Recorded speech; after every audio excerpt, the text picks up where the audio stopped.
All right. Hello, hello, hello. I hope you guys are all doing well today. It's hurricanes inbound for where I live sooner or later there, but right now it's in a couple days. But right now we got some rain and stuff going on, so I'm chilling.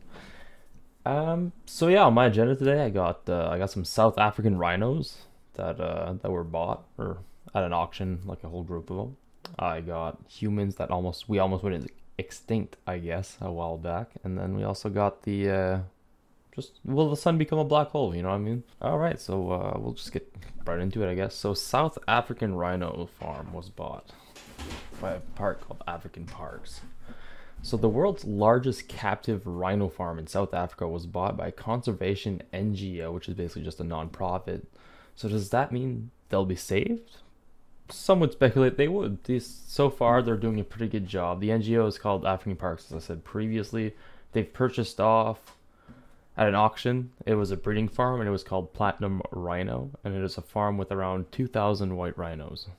They say it'll take around like 7,800 hectares, so 19,274 acres, to pull this off.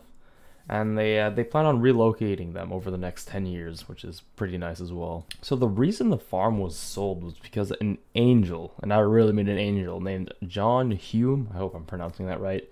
He's an 81-year-old man, and he spent $150 million over the last 30 years protecting and breeding the southern white rhinos. And at this point, he's like, yeah, I don't have any money anymore. I'm all out, guys, so can't do it anymore. So he put it up for auction. African Park got it. And now, so there's a statement here by the African Park CEO, Peter Fearnhead. I believe that's how it's said. I hope it's not Fernhead, but it could be. They said they had no intentions of owning 2,000 rhino breeding operations, but they fully recognize the moral imperative of finding a solution to get them back to what they were doing in their own ecosystem, their roles and whatnot. One of the biggest costs for platinum rhinos was security and surveillance due to obviously poachers. They're all over the place.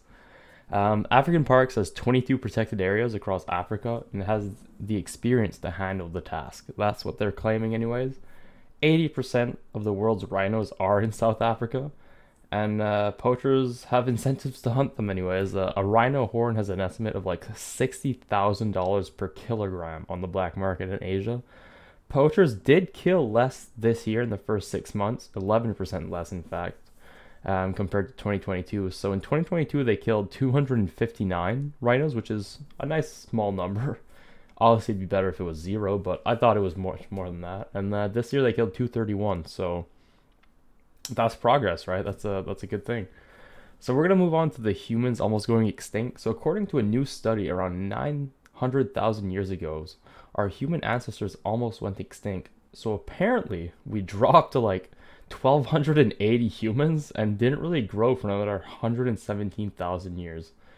They were according to the study on the African continent at the time, but that's pretty much all there was for that. There's not anything else I can say about that. So we almost went extinct. That's not a lot of humans. Will the sun ever become a black hole? In around 5 billion years, the sun will no longer be able to fight its own gravity and could potentially become a black hole. So the outer layer are going to spread out when this was happening, when the stars collapsing, and will probably destroy the Earth at the same time. The remnants of the sun don't have the weight needed to become a black hole. So the sun isn't big or heavy enough. It doesn't have the mass. The sun would need to be around 20 to 25 times the mass that it currently is to be in the talks to become a black hole. So for those that don't know, becoming a black hole is a complicated process, and I'm not gonna act like I know how it fucking works. But I'll tell you, like it's kind of like Pokemon. It's got different evolutionary stages that it needs to hit. It's got different weights that it needs to hit, but usually when it goes through those evolutionary stages, it typically loses mass. So the sun that already doesn't have enough mass for that last stage to even become a thing, if it loses mass going through these other cycles that it needs to go through to become one, it's already not enough. So there's no way that it'll ever become a black hole. It's basically just different life stages of stars essentially, and it would need like 6 billion years to become a red star or something, and it's gonna blow up in like 5 billion years, right? Like, so it's impossible pretty much for it to become a black hole, which is a little bit of a bummer. I wish our sun was a little cooler than that. I wish it could become a black hole, but at that point, if we're not already dead in 5 billion years, or we haven't like gotten this intergalactic travel thing going on, I mean, we'd just get wiped.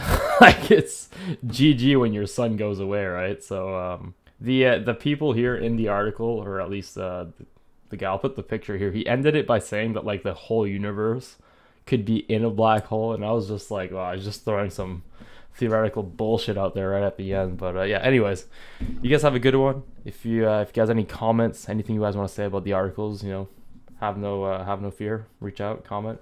And I do want to state that I will put the South African Rhino Farms donation page, or link anyways, in the description, not the comments. Fucking, I'm having a stroke over here. So yeah, in the description, I'll put that link just in case anybody's interested in that. But anyways, you guys have a good one. Peace out.